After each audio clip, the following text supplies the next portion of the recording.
Então, primeiro assunto que nós vamos trabalhar, tá? Ah, nós vimos estrutura de repetição, contador, certo? Agora, nós vamos ver condição. Contador, condição. Qual que é a diferença que existe entre essas estruturas? Tá? Bom, o contador, como o nome diz, ele vai executar uma certa quantidade de vezes. E eu vou contar, quer dizer, eu sei quantas vezes vai executar, que é o caso justamente do for que a gente utiliza como sendo a estrutura contadora, certo? A estrutura condição, na verdade, o for é uma evolução de uma outra estrutura, certo? Que era uma estrutura condição. Então, essa estrutura condição, aqui é o for, né, que a gente já viu, e nós vamos trabalhar então com a versão dela, condição, que é a versão while, certo? Que significa, o for significa para, né? Para até faz, certo? E o while significa então enquanto, certo? Então, como o nome diz, a estrutura condição é uma estrutura, podemos dizer assim, mais primitiva. Ela é uma estrutura mais simples, né? Ela vem da ideia do go-to lá do assembler que estão vendo, certo? Que é o que? Ele vai para determinado ponto, vai executar, vai checar e vai para determinado ponto. Ele vai ficar dentro de um laço dependendo de uma determinada condição, certo? Então, como é que funciona? Deixa eu só aumentar o tamanho do fonte. Vocês estão vendo bem aí atrás, né? Ninguém reclama, tá bom? Ficou melhor agora. Então tá bom. Então, o que acontece? Vamos dizer assim, vamos pegar uma estrutura, uma questão que é contador e vamos transformar ela usando a estrutura while, certo? A gente fez no fatorial outro dia, não foi isso? Cálculo fatorial de tudo. Foi assim? Então, a versão dela, levando em consideração uma estrutura condição, então funciona mais ou menos assim.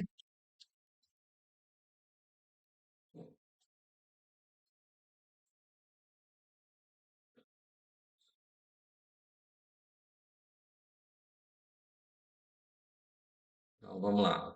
Bom, no caso fatorial, eu vou ter como argumento de entrada, né? Opa, vou ter como argumento de entrada um valor, um n, um número, né? E vou ter como argumento de saída o fatorial. Bem tranquilo, certo? Então, o que que se faz aqui? Quando eu vou usar o while para fazer esse formato, então, eu vou definir lá um int para num, que é um valor, né? Eu vou ter uma variável que eu usar como contador, que eu vou dizer que é um i, certo? Vou criar um fat, um float, fat. Vou dizer que ele começa por um, certo? Se eu colocar ele com zero, ele vai multiplicar, e como vai multiplicar, vai zerar tudo, não vai adiantar nada. Então, começo ele com um, certo? O que que é a ideia? Então, vamos dizer assim, eu vou fazer um scanf, eu vou ler um percento d, um e comercial, num. Vou ler o valor que eu quero calcular fatorial, certo? No caso, aqui em particular, então vamos dizer assim, também vou dizer que meu i começa com um. E usando o while, a condição que eu vou usar, e daí essa condição, a gente vai chamar ela de flag, certo? Porque qual que é a ideia da estrutura condição? Vamos dizer assim, a estrutura contadora, a gente chega assim, está numa pista de corrida. Ah, dá 10 voltas aí para aquecimento. Então você sabe que vai executar 10 vezes, não é isso? Isso é contador. Aí um passa para o próximo, dois, três, quatro, até 10. A estrutura condição é mais ou menos assim. O tempo está nublado. Vai dando volta aí na pista até começar a chover. Você pode nem dar o primeiro passo, começou a chover, você não deu nenhuma volta. Você pode dar uma volta na pista, começou a chover, você parou. Assim como você pode dar 10 voltas na pista, aí começa a chover. Ou você dá 20 voltas, 50 voltas e não chove, certo? Então, o que acontece? A ideia é que eu tenho um flag. O que que significa flag para gente? O que que é flag em inglês? Bandeira. Então, a ideia da estrutura condição é que você vai ter um flag como condição de parada, certo? O que que é esse flag condição de parada, né? Então, vamos dizer assim, é a condição de parada, né? Então, eu vou vir lá e vou ter, tem um while, né? Enquanto i for menor ou igual a num, né? Sendo que num foi o valor que eu li, certo? Aí faça. Faça o quê? Então eu vou ter lá, fat recebe fat vezes i, certo? O i poderia começar até com 2. Poderia começar com 2, porque o fat já começou com um aqui em cima, certo? Então poderia dizer que o i começa por 2. Não vai fazer a menor diferença, porque um vezes um é um, certo? E só que aqui a diferença do for com o while é que no while o i não se incrementa automático. Tem que fazer manualmente o processo para que o i passe a ser incrementado, certo? Enquanto que no for, o que acontece? Ele já tem lá em cima, na própria estrutura dele, i mais mais, certo? Então, que ele vai incrementar automaticamente, tá? Então, dessa maneira, o que ele vai fazer? Ele vai pegar, enquanto o i for menor que num, ele vai pegar fat, recebe fat vezes i, e o i vai incrementando, certo? Até chegar ao valor de num. Na hora que chegou no valor de num, ele cai fora. Você vem aqui e dá um print f, né? Em percento f, certo? Lat, certo? Basicamente é isso. Como eu coloquei o int lá, aqui eu tenho que colocar um return, né? Return zero, certo? Essa que é a diferença.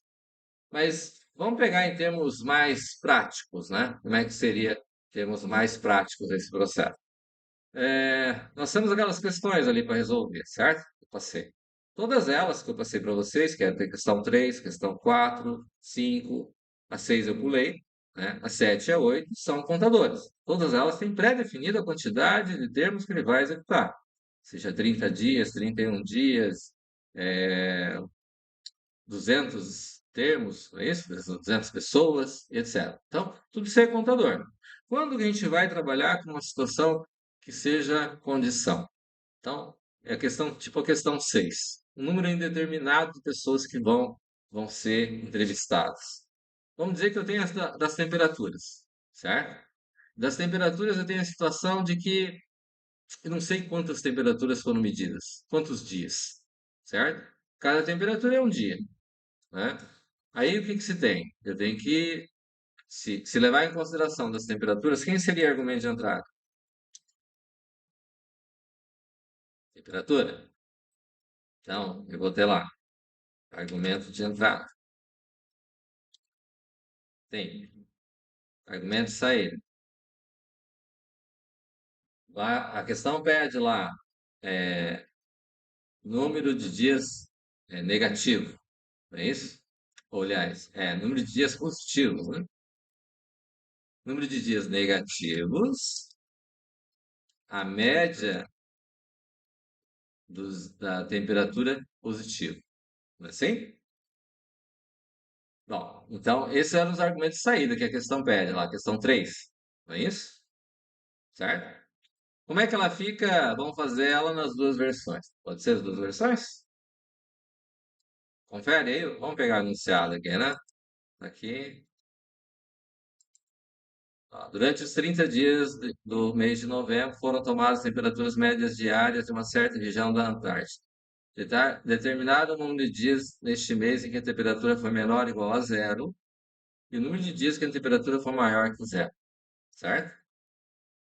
Vocês me dão licença um instantinho?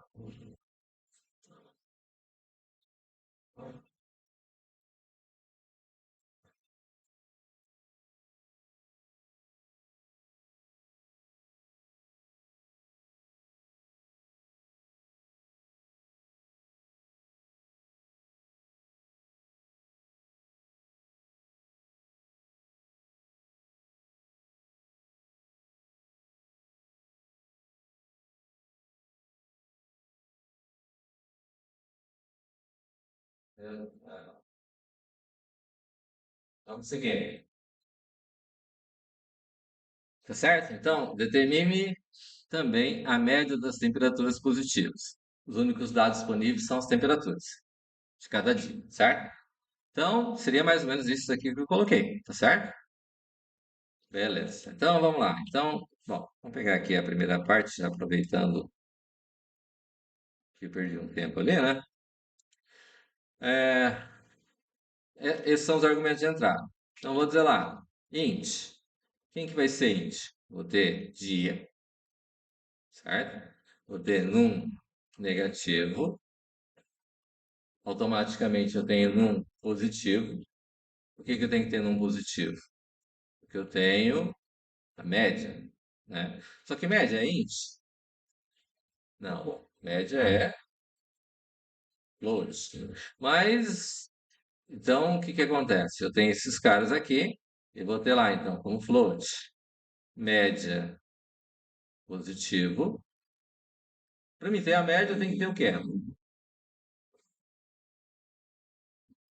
Sei, mas eu tenho que ter a média do quê? Média é resultado do quê? Uma soma dividida por quantidade. Então, eu vou colocar soma pós, né? Já que um número positivo, eu vou conseguir a média, certo? Tá, beleza. Então, vou ter o quê? Vem aqui, vou fazer esse processo. Para levar em consideração que a estrutura é contadora, originalmente, né?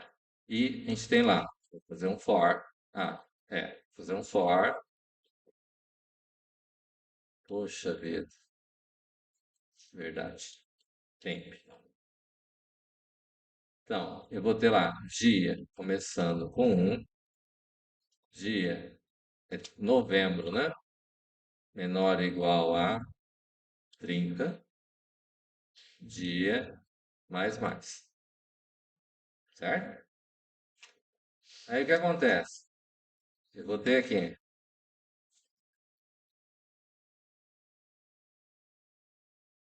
tá vendo? Eles estão pedindo comprometimento lá, ó. Então, o que acontece aqui? Vamos focar na nossa. É, esse é o laço de repetição. Dia começa com 1, vai até 30. Novembro tem 30 dias. Dezembro tem 31, outubro tem 31, novembro tem que ter 30, certo? Então, o que vai fazer? Vou dar um scanf aqui, né? Vou ter aqui porcento F, vem aqui, E comercial, temp, certo? Vou ler a temperatura, ok? Aí, lido a temperatura, eu tenho o quê? Tem que checar se a temperatura é positiva ou negativa ou nula, certo? Então, o que acontece? Aqui nós temos um detalhe. Eu declarei aqui número negativo, número positivo, soma, temp. Eu preciso inicializar as variáveis. Por que que eu preciso inicializar as variáveis? Porque eventualmente ele pode pegar lixo. Então, eu vou dizer o quê? Número negativo começa com quanto? Zero. Número positivo? Zero também. Soma? Zero. Média? Zero. Temp? Deixa eu fazer scanf. Se a gente vai fazer scanf, vai adiantar eu inicializar ele? Não. Dia está declarado aqui e aqui no for ele está inicializado. Então, já tem inicialização feita, certo? Então, eu li a temperatura. Como eu estou lendo a temperatura, então vou verificar. Se temp for maior que zero, então vou dizer o quê?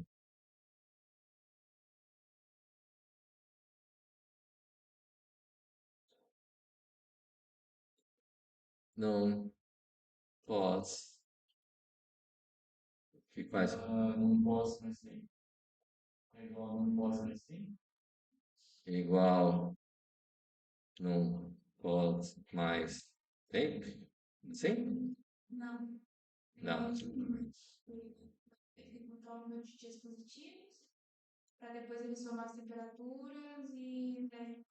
Ó, então, aqui eu vou contar quantas temperaturas positivas são, certo?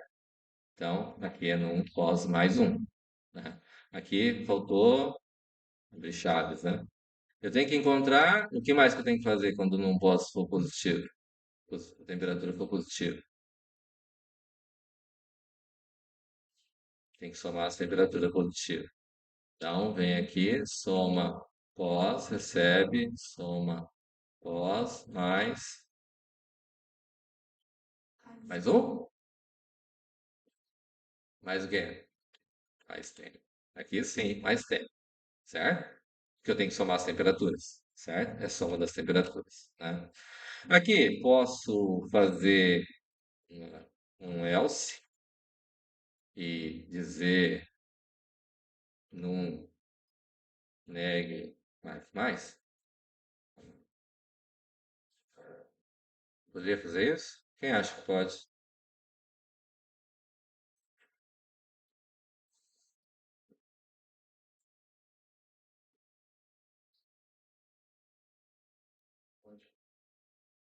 Quem acha que não pode? A gente aprende com a dúvida. Hã? Se não tem a dúvida, a gente tem que semear ela. E daí? Quem acha que pode, levanta a mão. Opa! É, pode. Então pode, né? País democrático é assim, né? Certo? E daí, bom, a média das temperaturas eu não preciso calcular lá dentro, certo? Por que que eu não preciso calcular a média das temperaturas lá dentro, né? Porque a média das temperaturas eu só preciso calcular uma vez. Eu preciso ter a soma total, certo? Ah, mas o poder de processamento que a gente tem hoje não precisa, né? Tá, poder de processamento sobrando? Não, a coisa não é bem assim, certo? Então, se eu não preciso calcular a média lá, eu vou calcular ela aqui. Como é que calcula a média? Média pós Pessoas. soma pós dividido por num pós. Isso sempre vai acontecer? Não, diferente disso. Quem? É, exatamente. Então, eu disse lá em cima que num pós recebe zero, certo? Se caso acontecer de eu não ter nenhum caso de temperatura positiva, numa certa região da Antártida pode acontecer de não ter nenhum caso de temperatura positiva? Pode. Então, eu tenho necessariamente que fazer um if, onde eu vou ver quem? Num pós for maior que zero, daí eu faço essa conta. Fechou? Faltou chaves aí? Na média ali, faltou chave? Você testou? Não. Você testou? Funciona? Não dá erro? Que coisa louca, né? Fica acreditando em tudo que o professor fala, é isso que dá, né? Certo? Então tem que testar, né? Então, calculei a média aqui, daí o que acontece? Vou dar um printf e eu vou ter lá porcento D e porcento F, né? Ele pede lá para ter número de dias negativos, né? E a média pós, certo? E aqui fecha chaves. Bom, essa é a versão quando eu sei a quantidade de vezes que vai acontecer. Tá claro? Uma questão contadora é a resolução da questão 3 lá da lista. Não é isso? Dessa maneira a gente resolve a questão. Bom, como a gente está vendo agora o conceito de estrutura condição, né? Se eu fosse levar em consideração para resolver essa questão, formato, vamos dizer assim, condição, ou seja, eu não tenho mais 30 dias definido, eu não sei o número de dias que a temperatura, o número de dias que vai ter ali, certo? Então, o que acontece? Para resolver essa questão nesse formato, vamos dizer assim, eu vou pegar daqui, né? Vai ficar no mesmo. formato. Deixa eu só passar um traço aqui para a gente delimitar a questão. Daí o que acontece? Bom, o que acontece é o seguinte: é a temperatura que eu vou ler. Então, a temperatura, quem vai ser meu flag? Eu poderia ter uma questão, chegaria lá e para cada valor de temperatura que eu fosse ler, ele pedisse depois, quer ler mais uma temperatura? Sim ou não? Poderia? É. Só que daí ia ficar bem burocrático o processo, o programa não ia? Porque eu leio uma temperatura, pede para se eu quero continuar ou não. Lê outra temperatura, pede se eu quero ler ou não. Mesmo que fosse fazer os 30 dias, como foi o anterior, ia ser bem mais trabalhoso que teria, não é isso? Então, quando tem esse tipo de situação, a gente pode usar o quê? Eu posso usar o próprio argumento de entrada, que é a temperatura, como sendo um flag, certo? E qual que é a ideia do flag nesse caso? A ideia do flag é você colocar o valor, uma condição, onde seja algo que seja impossível de acontecer, certo? Vamos dizer assim, no caso da temperatura, eu poderia colocar tempo igual a zero, na certa região da Antártida, tempo ser igual a zero, é uma coisa normal, não é isso? Então, não é um bom exemplo de flag, certo? Então, não é uma possibilidade que pode existir real da temperatura, certo? Então, o que acontece? A gente colocar uma condição, no caso aqui em particular, eu poderia colocar tipo temp igual a 99. Nessa região da Antártida ou alguma região do mundo pode ter uma temperatura de 99 graus? Não, certo? Então, é uma temperatura considerada absurda, certo? E pode ser utilizado como sendo uma condição de parâmetro, certo? E daí o que acontece? Eu vou lendo as temperaturas, qual que é a ideia do laço de repetição condição? Eu vou lendo o valor das temperaturas enquanto ela for diferente de 99, certo? 9 graus seria suficiente? Você poderia colocar só 9 e daria certo? Não. 9 é um valor possível, certo? 99 não é possível, não é isso? Ou, para ser mais absurdo ainda, eu poderia colocar tipo 999, certo? Que daí jamais poderia acontecer. E quando eu quiser parar, então eu vou ler o valor de temperatura 999. Daí não preciso ter uma mensagem toda hora. Quer continuar? Quer continuar? Quer continuar? É que nem a.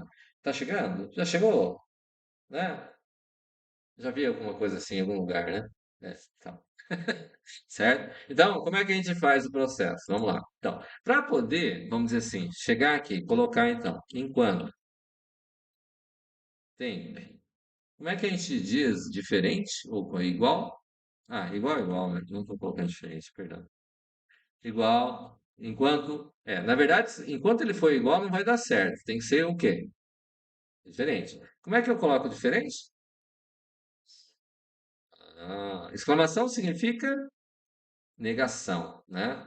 Exclamação significa negação. Igual, então, não igual. Também pode ser chamado de diferente, certo? Só que, para mim poder pegar a temperatura, daí o que acontece? Eu tenho que ter um valor para temp. Faz sentido? Eu só posso comparar temp com 999, levando em consideração que eu tenho um valor para temp, certo? Então, dentro da estrutura condição, ele exige que eu tenha que ter um scanf aqui antes. Esse scanf, ele vai ler quem? A temperatura. Exatamente. Certo? Porque eu vou ler a primeira temperatura que vai ter, certo?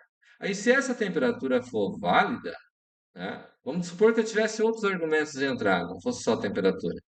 Já viu alguma questão assim, que tem mais de um argumento de entrada? Tipo questão 8 assim, que tem um monte de argumento de entrada, certo? Mas eu precisaria ler todos eles aqui no começo, se fosse como na questão 8 lá, eu precisaria ler todos os itens que eu tenho lá, código, quantidade e tal. Precisaria ler? Não. Eu lendo só o valor que está aqui na minha condição de parada é suficiente, certo? O que vai acontecer aqui então? Veja bem, eu vou abrir um laço de repetição aqui, ok? O que acontece, aqui eu estou lendo primeiro, certo? Aqui embaixo, se eu tivesse outros argumentos de entrada, eu iria colocar aqui o scanf para ler outros. Faz sentido? Os outros, os demais argumentos, certo?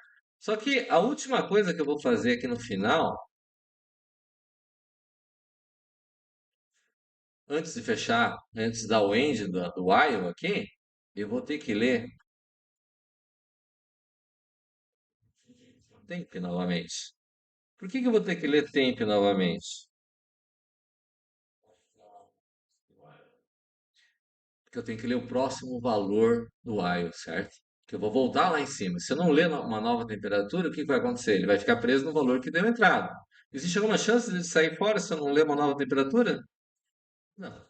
Vai ficar no que a gente chama de laço perpétuo, certo? Ou looping, tá? Vai ficar preso, certo? Então, a última coisa que eu tenho que fazer aqui, antes de fechar, ou antes da end, né? Porque esse cara aqui é o end, ele fecha o final. Esse primeiro abre aqui é um begin, é onde começa, certo? Então, antes de eu dar esse end aqui, eu tenho que fazer esse scanf aqui, que é ler a próxima temperatura que eu tenho, certo? Bom, feito isso, isso aqui eu não vou ter, porque nesse caso só tem um argumento de entrada, certo? O que que eu vou fazer? Eu li a temperatura. O que que vai ser feito? Fazer a mesma coisa que eu fiz aqui, ó.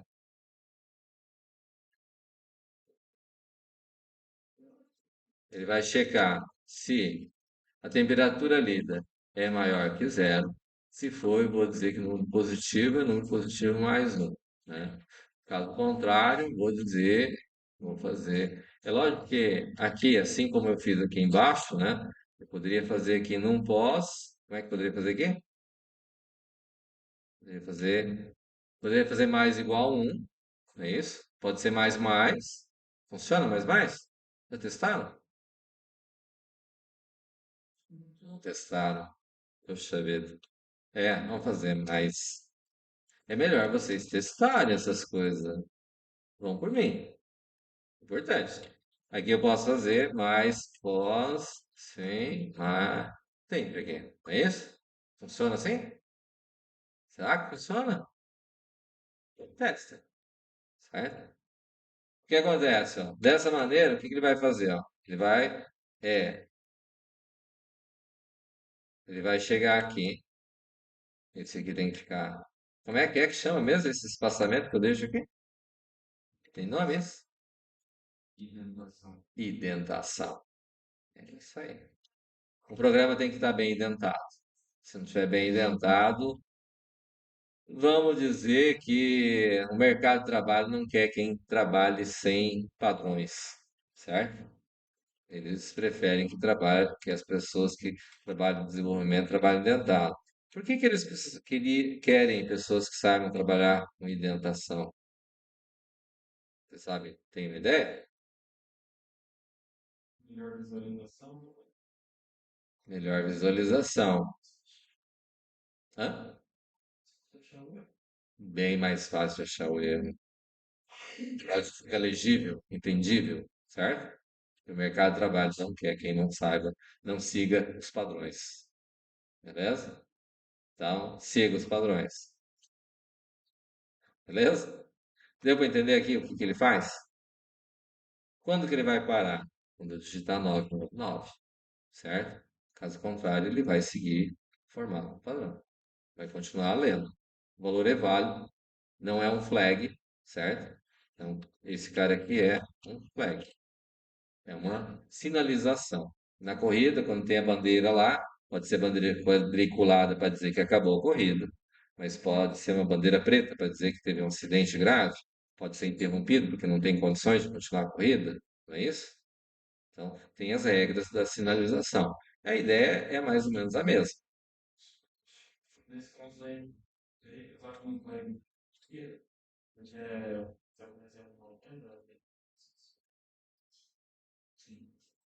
Quando, quando é tipo novembro, eu sei que já é 30 dias.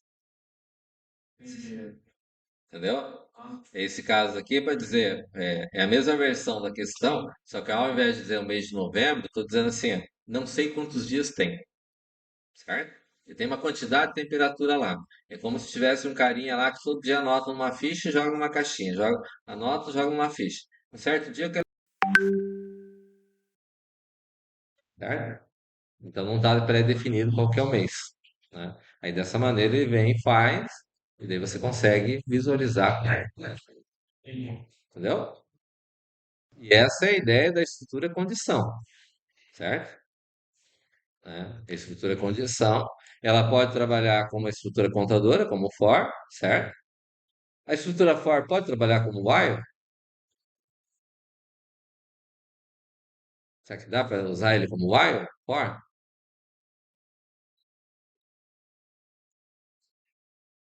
É uma boa pergunta, né? Ninguém perguntou isso, eu tenho que perguntar, né? E daí? Será que o for dá para trabalhar como while? While dá para trabalhar como for. É isso que eu mostrei aqui.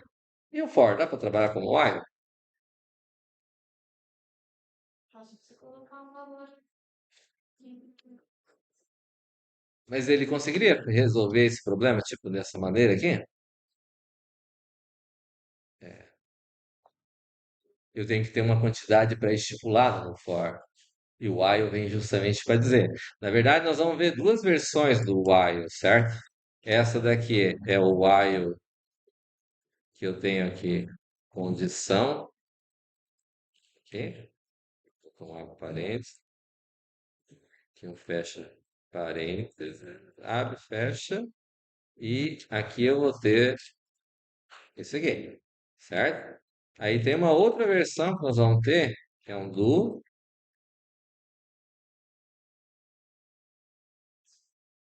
while, e aqui embaixo vem a condição, certo? Que é a ideia de um repita até. Mas isso aqui vamos com calma. Vamos fazer primeiro o while direitinho, daí depois a gente vê. Tranquilo? Beleza aqui? Alguma dúvida? Alguma observação? Comentário? Sugestão? Ó, então tá bom. Entendido. Não deu tempo de assimilar ainda.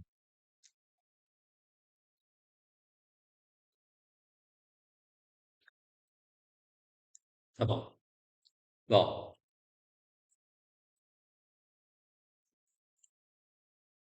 é, eu vou resolver a questão 4, 5. Beleza? Tem gente me devendo a 7 e a 8 ainda, né?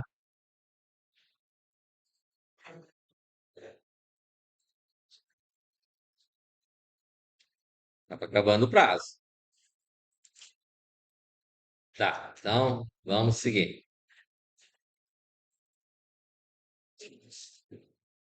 Não resolvi o resto do 2? Resolvi, não resolvi? O 2? Isso. Essas duas aqui. Três, na verdade. A D, E e F. É mais.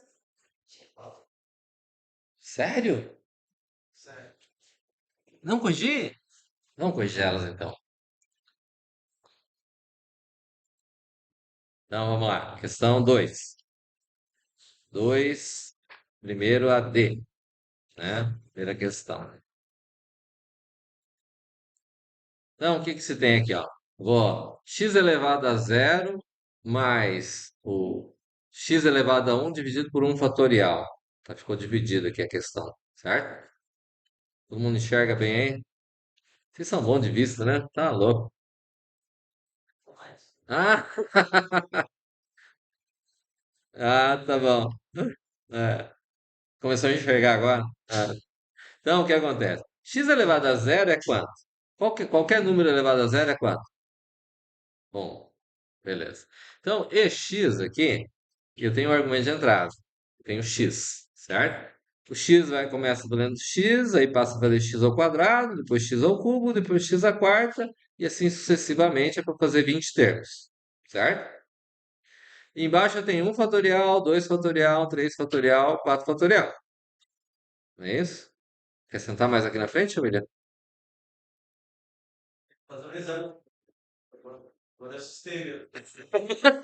Olha que eu aumentei, hein? Tá embaçado. Poxa vida. Tá. Então, o que acontece é assim, né? Vamos lá, né? Include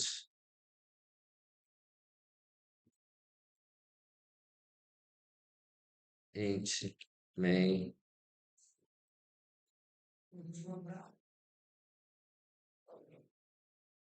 Eu tenho aqui, então, argumento de entrada. Quem quer argumento de entrada nessa questão?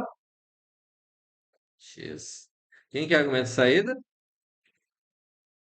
Eu vou chamar de EX. É justo? E elevado a X, né? Certo? Então, o que acontece? Vou ter lá. é, Vou dizer que é float. Eu vou pegar o X. Vou pegar o EX. Certo? Eu vou ter numerador, vou ter denominador. Fechou? Como eu não tenho nenhum desses argumentos aqui, pode ser o contador. Pode. Hum? Eu vou dizer que o meu EX, por exemplo, ó, dentro da nossa questão aqui, eu vou dizer que o EX, como o primeiro termo, qualquer número elevado a zero, independente quando eu colocar o valor de x, exceto que o x vale a zero, né? Porque eu não posso ter zero elevado a zero, né? Mas vamos dizer, qualquer número elevado a zero é um, certo? Então, eu vou pegar o primeiro termo aqui e vou dizer já que o, o EX vale um. Então, o primeiro termo da série, já coloquei ele no EX, certo? Então, posso começar o segundo termo, certo? Os termos, vou colocar aqui como int e vou dizer que é i. Vou chamar de i. O cara que vai contar, certo? Vai até 20, né? Aí eu tenho numerador, eu tenho que ler meu argumento de entrada. Meu argumento de entrada é x. Meu argumento de saída é x. E vou ter um valor para numerador e vou ter um valor para denominador. Tranquilo? Beleza. Então, o que que vamos fazer? Ó, esse aqui é a estrutura contador ou condição? Contador. Então, eu vou colocar um for, um i. Como o primeiro termo eu já coloquei o valor de x, eu vou dizer que meu i começa com 2. É justo? Então, eu vou dizer assim, começo ele com 2, vou dizer assim, opa, tá difícil de teclado. I menor ou igual a 20, começou em 2, vai dar 19 termos, o primeiro termo que foi colocado. E vou dizer que o i, mais, ele vai incrementar. Fechou? Então, o que que eu tenho aqui? Vou fazer o quê? Ah, eu tenho que ler o meu argumento de entrada, né? Eu não li meu argumento de entrada. Então, vou dar um scanf, certo? Vou dizer que ele é float, né? X. Li o valor de X, certo? Li o valor de X, o que que eu vou fazer? Vou dizer que meu numerador recebe o valor de X, porque a equação começa com x elevado a 1, segundo termo, né? X elevado a 1. Então, vou dizer que ele recebe o valor de x, certo? Meu denominador, eu vou dizer que ele começa com 1.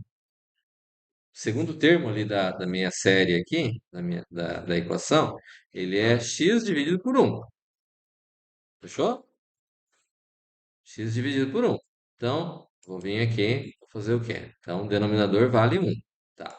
Então, o meu EX vai receber EX mais numerador dividido por denominador. Então, o primeiro termo que eu tenho, EX, começa com 1. Então, está aqui o x elevado a zero, vale 1. Aí ele vai, o primeiro dentro do laje de repetição, ele vai pegar numerador que vale x dividido pelo denominador que vale 1. Certo? Vamos fazer aqui. Colocar aqui assim. Vamos trazer ele para cá.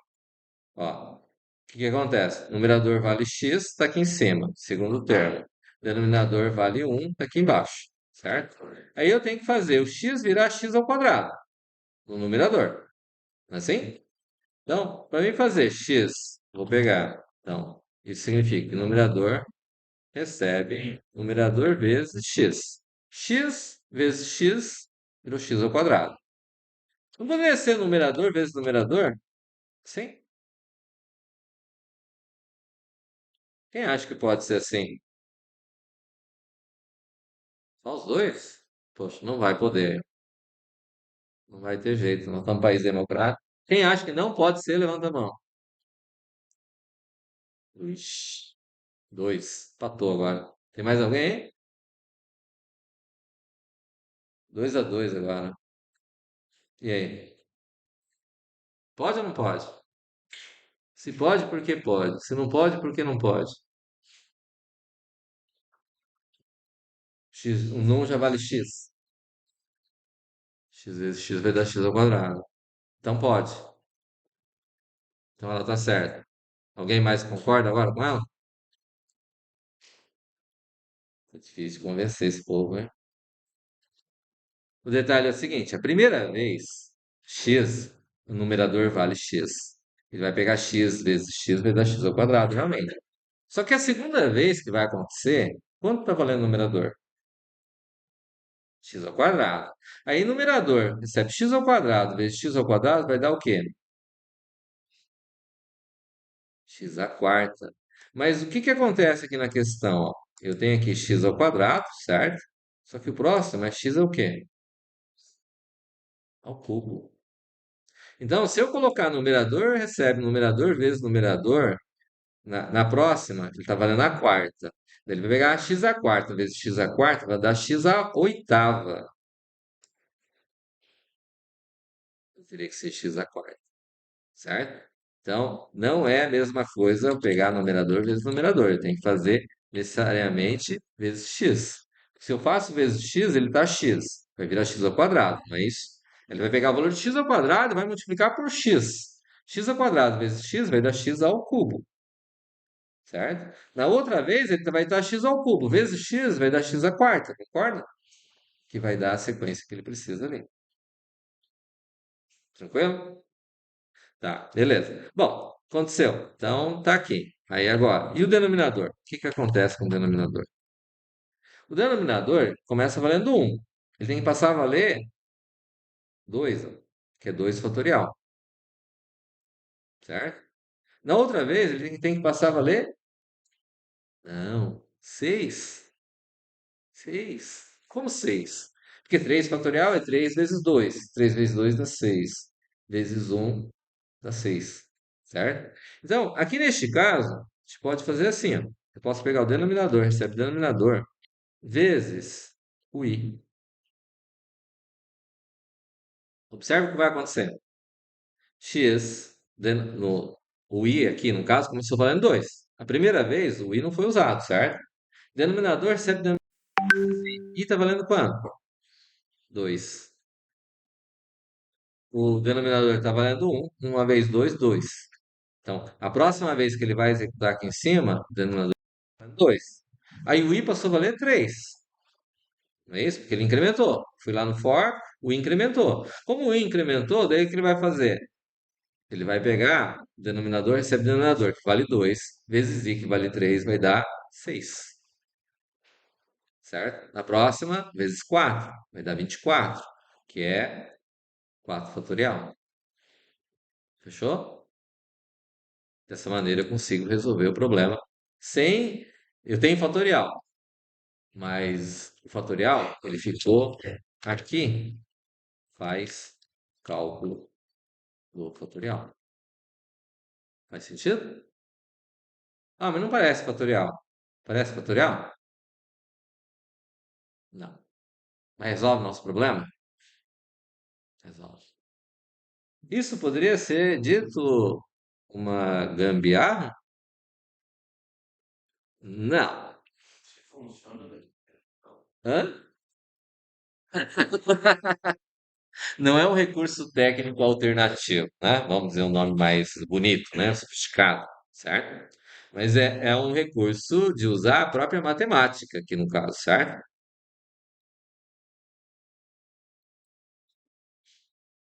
Resolve nosso problema? Resolve. Nosso foco é resolver o problema, certo?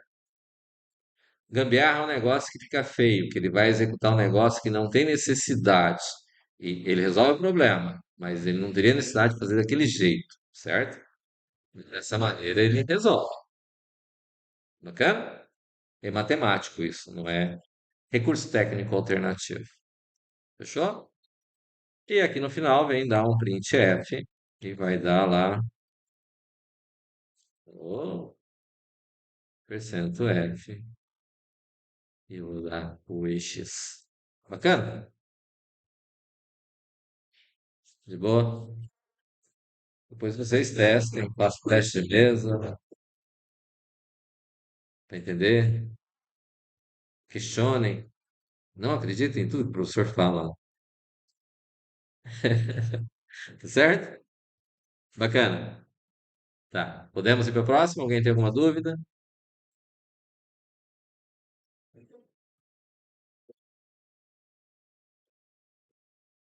Essa foi a D. Vamos para a questão E. Passar um traço aqui também. Não tá, tava muito simples daquele jeito, então agora a questão tem fatorial que pula de dois em dois, né? Cosseno, certo? Tá muito simples, usando fatorial. Agora ficou bacana, certo?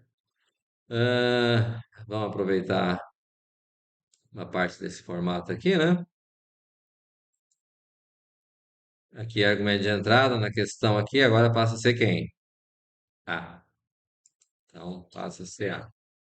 E aqui em vez de ser X, passa a ser cosseno,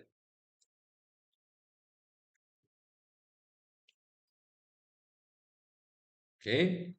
Então aqui em vez de X eu vou ter A, aqui em vez de vou ter cosseno, certo? Eu vou ler o valor de A e o que que acontece? Eu continuo tendo numerador e denominador, não é isso? Na equação. Eu continuo com cosseno, o primeiro termo valendo um. Fechou? O primeiro termo continua valendo um. Eu vou ler e vou montar a estrutura. O que que acontece? Bom, eu vou ler o argumento de entrada. Está aqui. Vou fazer o laço de repetição for o i começando com 2, né? Do mesmo jeito, certo? Começa com 2 i menor ou igual a 20. Começou com o segundo termo, então vai até o 20, certo? E o i mais. Beleza. Aí o que eu tenho aqui? Bom, a primeira conta que eu tenho tem numerador e denominador. Aqui eu li o numerador, aliás, eu li o valor do meu argumento de entrada, que é o A, e eu vou dizer que o meu numerador começa com quanto? Quase. Não, isso. Poderia ser A power lá, vírgula 2, né? Power A, vírgula 2, mas simplesmente pode ser A vezes A, né? Que é o A ao quadrado, certo? Meu denominador começa com quanto? Com 2. Fechou? Tá? Então, meu denominador começa com 2.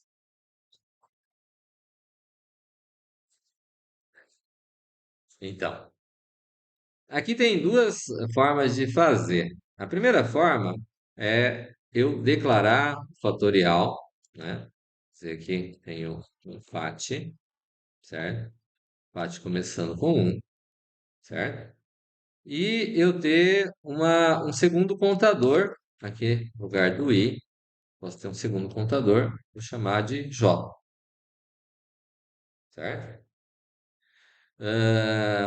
O que que acontece aqui, né? Eu vou ter que ter uma forma que seria fazer a quebra de nível, que é ter um laje de repetição dentro do outro, que a gente viu outro dia, certo?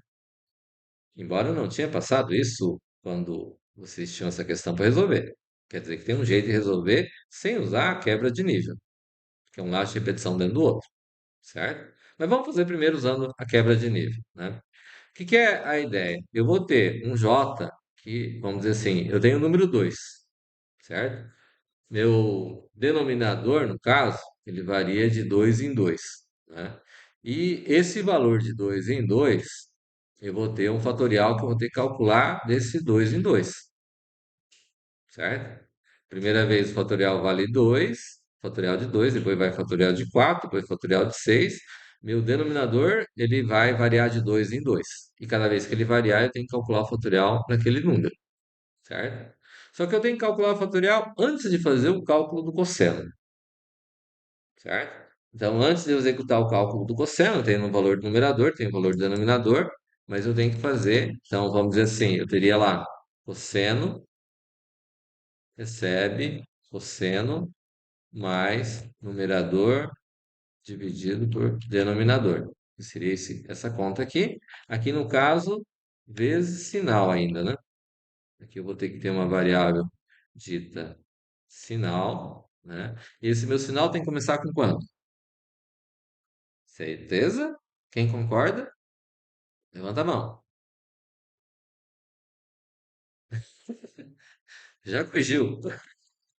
Nem você concorda com você mesmo, certo? Então, começa com menos um, que é a conta que vai acontecer. Se eu pegar aqui, numerador recebe A vezes A, tá certo, não tá? A vezes A deu o valor.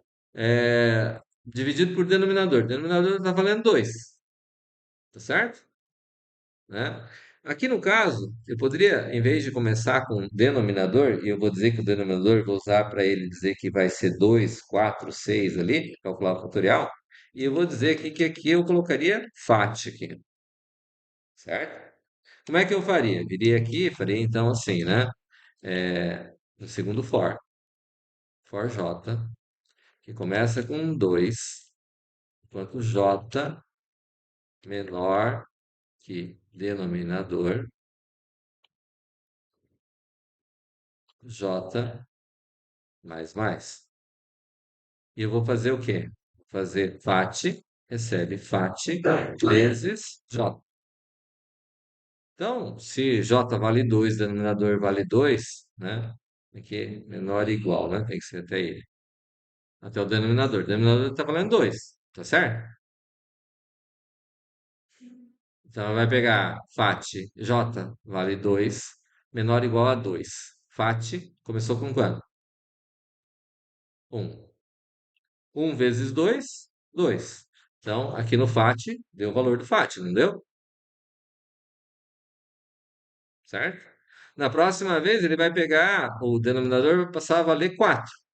Porque aqui embaixo, vou fazer o quê? Vou dizer que denominador recebe denominador mais 2. De 2 ele vai passar para quanto? 4. Não é isso que a questão propõe? Tá 2 passa a valer 4, certo? Aí o FAT, ele vai pegar, o FAT vai ser de 2, vai. O FAT vezes 2, depois FAT vezes 3, depois FAT vezes 4, que é até igual, certo? Aí dá certo, não dá? Muito bem. Aqui eu tenho denominador, recebe denominador, eu tenho numerador, recebe numerador vezes quanto? Esse é o numerador, né? Porque daí eu vou tirar um quadrado. Só que ao quadrado, aqui vai dar a quarta, realmente concordo. E depois a outra vai dar o quê? Precisa de 6. Aqui tem o quê?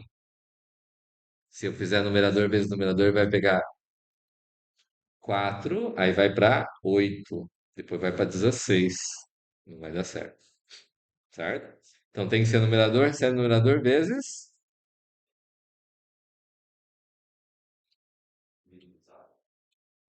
A, mas vezes A vai dar ao cubo.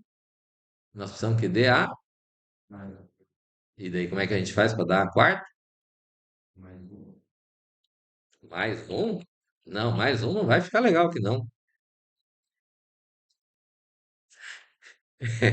Você quis dizer mais um é mais vezes A.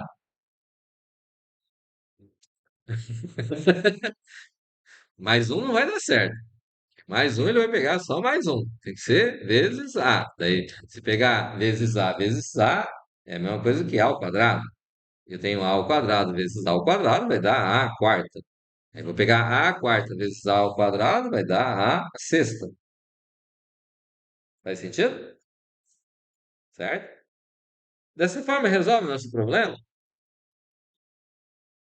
Tem algum problema aí nessa questão?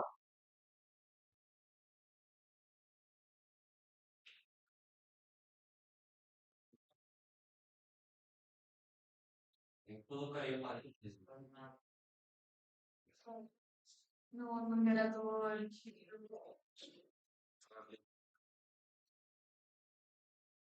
Tem uma regra na matemática que diz assim: a ordem dos tratores não altera o viaduto. Viu isso? Faz sentido. Ué, como assim? Que absurdo! A ordem dos fatores não altera o produto. Só para garantir.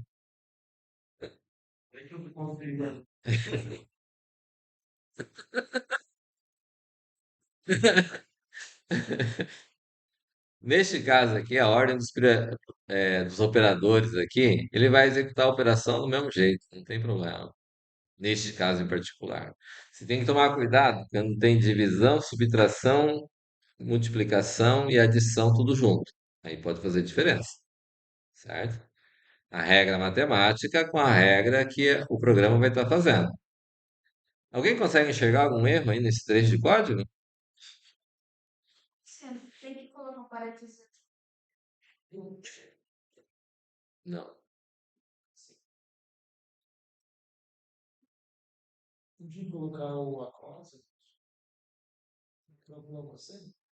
Pra o quê? Calcular você? Não tinha que colocar o acróstico?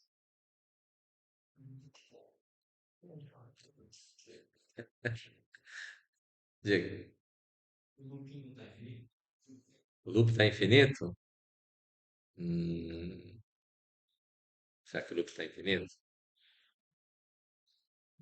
Não. Por que que não está infinito? Porque o laço, o primeiro laço aqui, ele vai parar quando for menor ou igual a 20. Então ele vai parar, esse segundo laço depende do primeiro, certo? O loop não está infinito. E daí? Nós já vimos um exercício muito parecido com esse outro dia, semana passada, se não me engano, retrasado. Semana passada,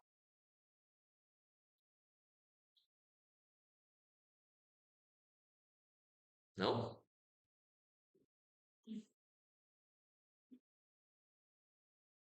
Semana passada eu expliquei laço de repetição dentro do laço de repetição, para vocês verem matrizes lá. Foi isso?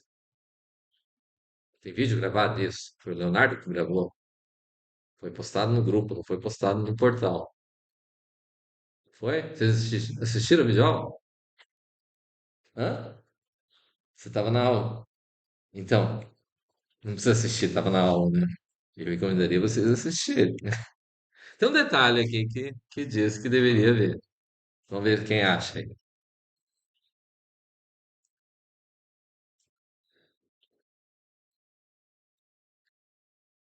Vou ajudar a memória de vocês. Nós chegamos a fazer um teste de mesa aqui, neste canto aqui, atrás de mim aqui. E nesse teste de mesa, a gente identificou um problema. Estão lembrados? Qual era o problema?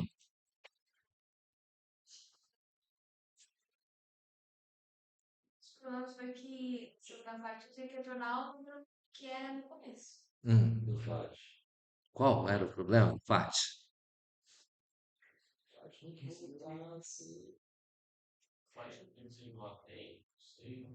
Hã?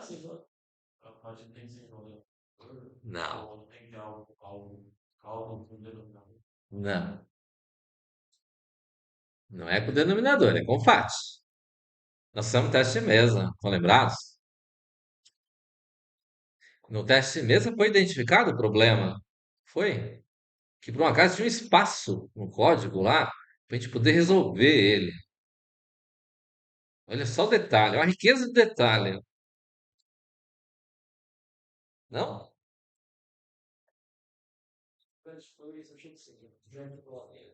Ah, não, não. Na versão que nós fizemos da outra vez, eu fiz o FAT começando do último e indo até o primeiro. Mas, como eu disse, a ordem dos tratores não altera o viaduto. Eu multiplicar um vezes 2 vezes 3 vezes 4 é a mesma coisa que 4 vezes 3 vezes 2 vezes um. Concorda comigo? Logo, a ordem dos tratores não altera o viaduto. Não era esse o problema. Aqui eu fiz a crescente. A outra aula eu fiz ele decrescente, como é o fatorial. Mas tem uma implicação aqui nesse processo aqui.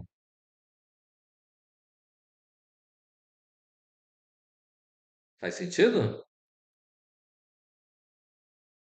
Vocês vão ter que assistir a videoaula lá, de volta lá. Ou pode fazer o teste mesmo dessa aqui também, né? É só 20 termos, fica tranquilo. Até o 20º vocês acham um erro.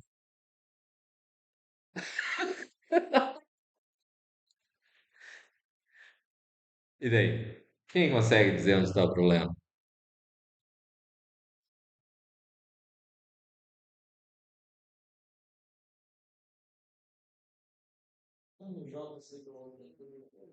Não. O que que aconteceu aqui que a gente fez o teste mesmo? Fiz nesse cantinho aqui, e o teste mesmo foi evoluindo aqui. De repente, opa, aonde? Do? Ah, que seria o for do? Que variável? J. É isso aí. Tá bom de memória. Aqui eu tenho que ter que o FAT começa novamente com um. Se eu não colocar que o FAT começa de um de novo aqui, ele vai fazer o quê? Ele vai pegar o 2, aí ele vai multiplicar o 2 por 2 de novo, que vai dar 4, e depois por 3, que vai dar 4 vezes 3, 12, certo? Na primeira vez.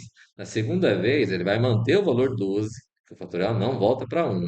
E ele vai calcular, vai pegar depois de novo com 2, 12 vezes 2 vai dar 24. 24 vezes 3, quanto dá 24 vezes 3? 72, né? Depois 72 vezes 4, que não vai bater com o fatorial de 4. Deu para entender? Então, essa linha aqui, ó, eu preciso ter ela, porque toda vez que eu vou calcular o fatorial, eu tenho que dizer que o fatorial começa com um. Senão ele vai acumular os valores fatoriais e vai extrapolar o valor. Foi isso que o teste de mesa da aula passada fez, certo? Que o valor do FAT já estava com um certo valor e a gente continua. Caso vocês tenham dúvidas, assistam de volta a videoaula gravada na semana passada. Beleza? Entendido? Então, dessa maneira, ele vai conseguir calcular e aqui no final eu vou conseguir dar o printf, né? Colocando lá porcento %f e vou dar o cosseno, ok? Mas essa questão é possível de ser resolvida mesmo não tendo dois laços de repetição um dentro do outro, certo? Isso porque no momento que eu passei essa questão não tinha laço de repetição dentro do laço de repetição, certo? Como é que a gente resolve essa questão? Ó, sem usar a segunda versão. Então, essa daqui fica a versão E1 e eu vou passar a versão E2. Então, na versão E2, eu não vou ter esse cara aqui. Não vou fazer essa conta aqui, beleza? Vou trabalhar cosseno, recebe cosseno, mais numerador dividido por FAT, aqui era denominador, né? Certo? Vezes sinal, ok? Como é que a gente faz para poder fazer essa conta chegar? Então, eu vou usar essa variável FAT que está aqui, ok? E nós vamos trabalhar com esse FAT aqui. Bom, essa parte do numerador não muda, vai ficar desse jeito mesmo, certo? Numerador recebe numerador vezes A. O problema está no denominador, não é isso? Então, o denominador, ele está valendo 2 ali, né? Originalmente. Ó, voltando aqui. Ó. Começou valendo 2, certo? O FAT que está aqui, ele está valendo 1. Então, aqui é o seguinte, eu vou dizer que o meu FAT aqui começa com 2 aqui, tranquilo? O que que eu vou fazer aqui, ó? Eu tenho que fazer aqui, ó, denominador. Eu tenho que fazer a operação, o denominador, ser multiplicado por 3, que ele está valendo 2. Tem que multiplicar ele por 3 e depois multiplicar ele por 4, certo? Tranquilo? O que que dá para fazer aqui? Vou dizer que o FAT recebe FAT mais 1. E aqui eu vou pegar denominador, recebe denominador vezes FAT. Denominador está valendo quanto? 2. FAT tá valendo 2 também. Passou a valer quanto? 3. Denominador, recebe denominador, que vale 2 vezes FAT, que vale 3, dá 6. Beleza? O que que eu vou fazer?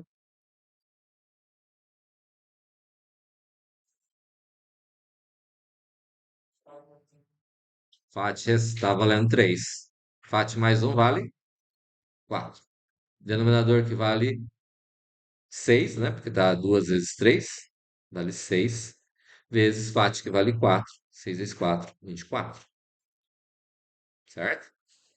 Da próxima vez, ele vai pegar o denominador que voltou aqui. Não é FAT, mas denominador. Da próxima vez que vem aqui, FAT está valendo 4. FAT recebe FAT mais 1, passou a valer 5. Denominador recebe denominador vezes FAT. 24 vezes 5, 60. 2 vezes, 4 vezes 5, 20. 120. Vai dar, né? 120, certo? Aí FAT recebe FAT mais 1, passou a valer 6. Como é o fatorial de 6 que precisa aqui, certo? E denominador recebe denominador, que vale 120 vezes 6, 720. Vai dar os termos que a gente precisa, certo? Sem precisar usar o laço, o quebra de nível, laço de repetição dentro do laço de repetição. Beleza? Tranquilo? A questão EF é similar, só que a diferença é o quê? Agora com números ímpares. Feito esse, consegue fazer esse? De boa? E o sinal começa com aí, né? Aqui começou com menos um, começou o segundo termo. Aqui começa com A, certo? E vai ser o mesmo processo que foi feito aqui. Bacana? Alguma dúvida? Muito fácil. Mamão com açúcar. Brincadeira de criança. Não? Beleza? Então tá bom. É, A gente já resolveu a questão das temperaturas. Temos que resolver a questão dos sapatos. 4. Muito bem. Uma loja de calçados anota diariamente a quantidade de pares vendidos. Determinar em que dia do mês de março ocorreu a maior venda e qual foi a quantidade de pares vendidos nesse dia. Tranquilo? Alguém tem alguma dúvida com relação ao enunciado? Não. Aí, no caso da ideia, Certo. a questão que queria saber muito se é que se eu vou de dois em dois, eu teria 40? Não. Ah, 40 o quê? O virtual vai colocar 20 no que colocar 40 para realizar as últimas. Não. Cada vez que ele vai passar aqui, ele vai executar o que precisa, certo? O valor que vai chegar lá, o valor de n, denominador lá, fatorial, por exemplo, provavelmente vai chegar para um número grande, certo? Talvez, inclusive, o float aqui não seja suficiente, talvez precise usar o double, certo? Porque a precisão dele, num certo momento, que ele vai perder, assim como o int. Ele extrapola o valor do inteiro, então, às vezes eu tenho que usar o double, aqui, certo? Mas em princípio não tem necessidade, porque aqui colocando 20, aqui ele já vai colocar os valores que eu preciso, quantidade. Porque é o i que está contando a quantidade de vezes que vai acontecer, certo? Não estou usando a variável ali que está sendo de dois em dois. Estou usando um i que é a parte, por isso que não tem necessidade de fazer isso. Tranquilo? Muito bem. Então vamos lá. Alguém tem alguma dúvida até aqui? Tá de boa? Tudo tranquilo? Vamos lá então.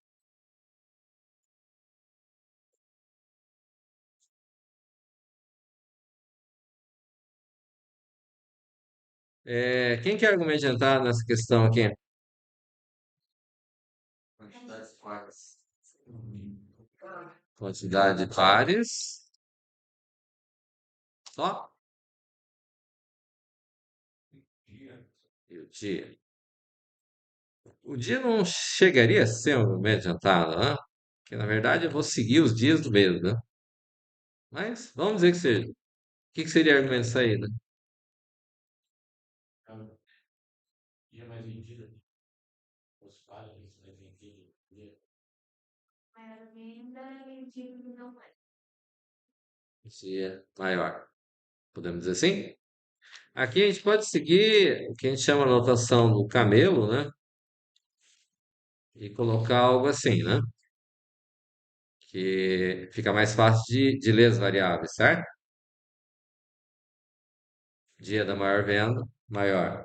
Poderia colocar aqui, venda, certo? Aí, para ficar compatível, aí aqui, em vez de colocar quantidade, colocaria venda. Podemos entender assim?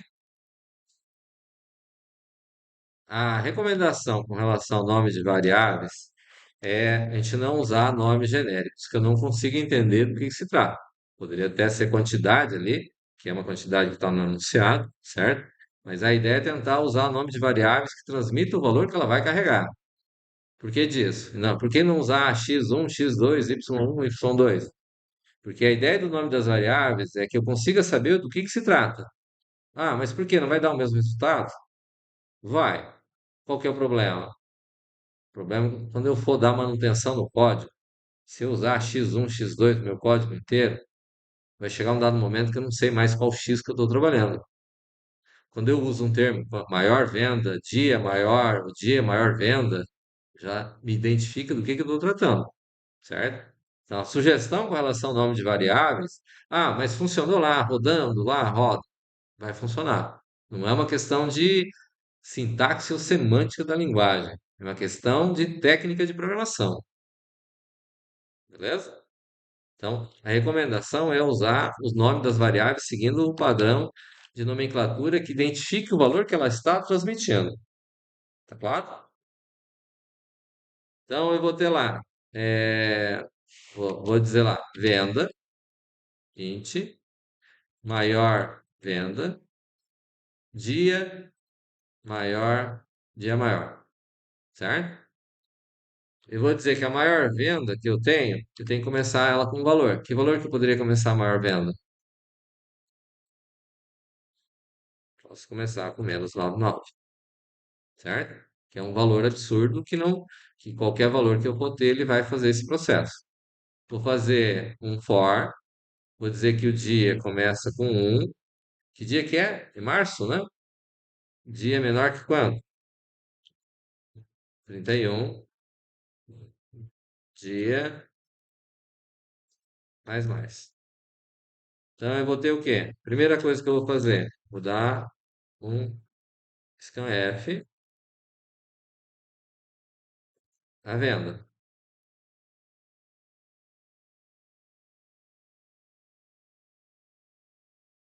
ok? Aí eu vou fazer o quê? Quero saber qual que é o dia que teve a maior venda e quanto que teve, né? Vou fazer o quê? Então, se o quê?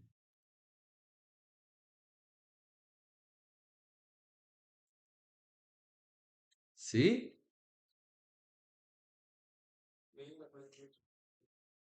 venda for maior que maior venda, se a venda que eu tenho é maior que a maior venda que eu tenho, quem passa a ser maior? Maior venda recebe venda. E o que mais? É maior essa. Dia maior recebe dia. Fechou? Tá? Então, o que ele pede, em que dia do mês de março ocorreu a maior venda e qual foi a quantidade de pares vendidas nesse dia. Dessa maneira, a gente resolveu esse ponto, certo?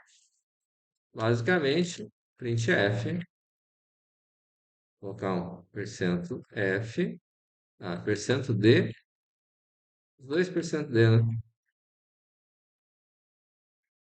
Maior venda e o dia maior. Fechou? Tranquilo? Fácil.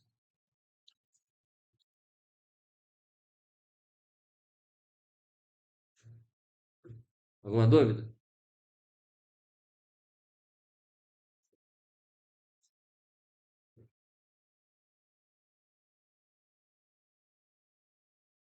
Vamos para cima. Foram coletadas 100 medidas de altura, juntamente com o sexo de um grupo de pessoas. Calcule a maior e a menor altura do grupo. B. Média da altura das mulheres. C. Número de homens. Então, eu tenho o quê? Quem quer argumento entrar nessa questão? Altura, Ser sexo. Tem mais alguma coisa? medida, né? De 1 a 5. Hã? Não falou. Sim. Ah, tá. Mas esse não é argumento de entrada. Argumento de saída.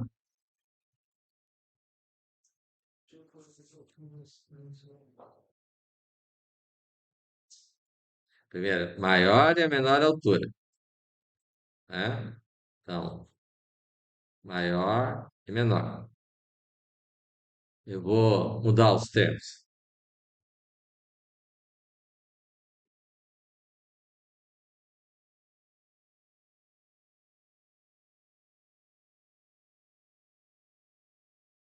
Sugestivo. O que mais?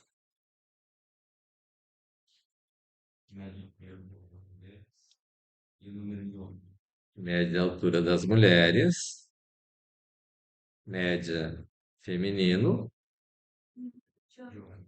número de homens, né? Para mim conseguir a média, bom, isso que é o argumento de saída, certo? Então, quais são os que eu vou ter que declarar? As variáveis que eu vou ter que declarar. Então, aqui, vou pegar aqui, né?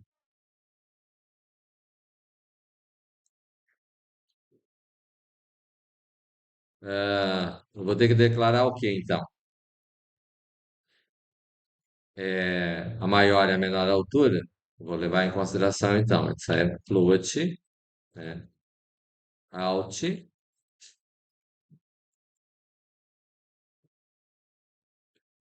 média feminino, isso tudo é float, certo? Mas eu tenho que declarar aqui quanto vale cada um desses. Então, vou dizer que o gigante começa com quanto? Um número muito pequeno. E o anão? Um número muito grande. A média, eu vou dizer que começa com zero, certo? Mas eu vou ter que, para mim obter a média, eu tenho que calcular a soma. Eu vou colocar a soma feminino começando com zero, certo? Aí eu tenho os inteiros. Então, int, eu vou ter lá o número de homens, vou ter o número de mulheres, né? Para calcular a média feminina, não preciso ter a quantidade, certo? Então, vou calcular o número de mulheres. O número de homens, já de antemão, digo começa com zero, estou inicializando ele. O número de mulheres também digo começa com zero, certo? Beleza. Aí eu tenho o que mais? Não, não. Eu tenho que ler as medidas. Vou declarar como char sexo, que é a variável, né? Que vai. Aqui subentende que aqui no meio tem um B cortado, né? Pois não. Oi, a gente vai usar um três dígitos, né?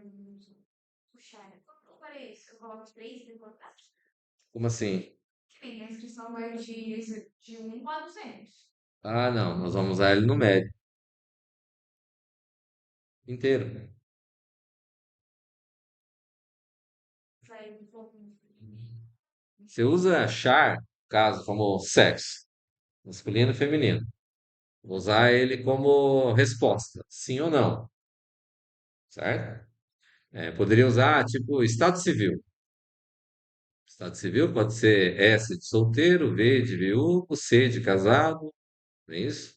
D de divorciado ou desquitado, a gosto, certo? Mas teoricamente consigo usar, né? Nos formulários, quando você vai preencher, não tem aqueles campos, você tem que colocar um único caractere para identificar. Mais ou menos isso, certo? É caractere, é um dígito, certo? Não posso ter mais do que um. Tranquilo? Bacana? Beleza. Então, aqui tá, seriam as variáveis que eu vou ter. Então, o que que acontece aqui? Para mim encontrar a maior e menor altura, então, primeiro, vou fazer um for. Ele diz aqui que é 100 medidas, né? Então, o que que vai acontecer?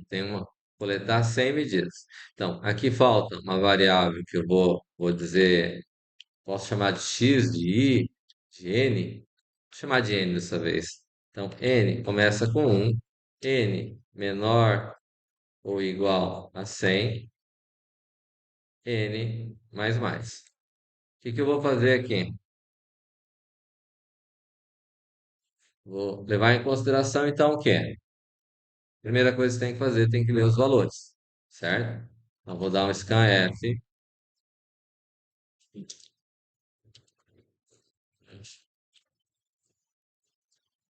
vou colocar primeiro a altura, certo?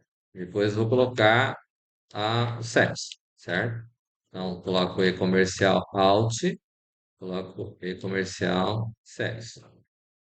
Dessa maneira não vai dar problema, né? Tem um espaço em branco ali, então, testaram lá? Deu certo? Sem o espaço não dá certo. Ah, fala sério. Então eu li ali. Eu tenho lá. Vou fazer de acordo com o que tem nos argumentos de saída, certo? Vou procurar a maior altura, tá? Então eu vou fazer o quê? Se o quê? Como é que eu encontro o gigante? Altura maior Se a altura for maior que o gigante, o que acontece? O gigante recebe a altura. Se. Como é que eu vou achar o anão?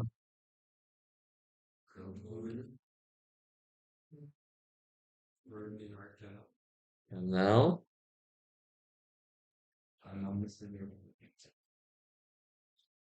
É isso? isso. Beleza. Então, tem o gigante, tem o anão. Então, os dois primeiros eu já resolvi. E agora? Se. Agora vai ser com base em quem? Se sexo for igual a F, aqui no caso, or sexo for igual a F, posso digitar maiúsculo minúsculo, não posso? Se isso for verdade, número de mulheres recebe número de mulheres.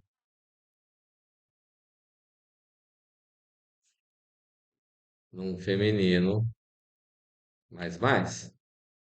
Mais do que? Tem que saber algum. Não, professor, não. Ali, professor, agora eu tô não tem. Poxa vida. Não seguiu o padrão. Pronto. Não perguntou. Não deu tempo.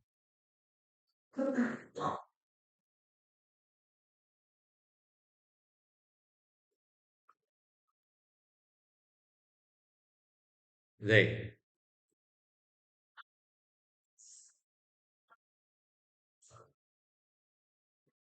Só.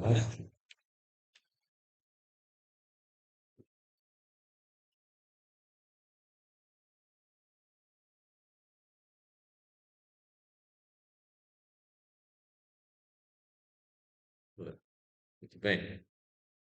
E aqui? Tem que usar a parte do masculino. É. É if, sexo igual a M, é de estar no chá, vamos colocar macho mais I. Ou simplesmente, Só esse negócio. certo? O else quer dizer o quê? Se não for uma F minúsculo e F maiúsculo, teoricamente subentende que teria digitado entre masculino e feminino. Se não é F, não vai ser masculino. Então, se não, número masculino recebe número masculino mais um. Tranquilo? Aí, aqui a primeira questão está vinculada com o maior, o segundo if com o menor, terceiro para identificar se é do sexo feminino, né? E o else vai ser no sexo masculino. Aí, feito isso, ele vai sair aqui. Aí, aqui eu tenho que fazer o quê? Para me achar a média, eu tenho. Não. Quando que eu vou fazer isso? Depois do lado de repetição. Mas tem uma condição para fazer isso. Quem? No feminino for maior que zero. Já coloquei ele zero. Então, se for maior, então, média feminino recebe soma feminino dividido por número feminino. E aqui eu vou dar o printf com as variáveis que eu tenho lá em cima, que é percentual F, é o gigante, é o anão, a média e o número de homens, certo? Então, gigante, anão, média feminino e número de homens. Fechou? Aqui vem o return e aqui fecha. Bacana? Entendido? Tudo certo? Alguma dúvida?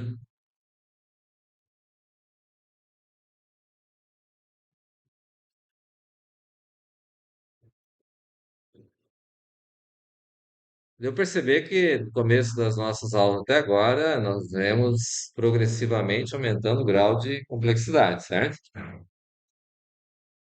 Tranquilo?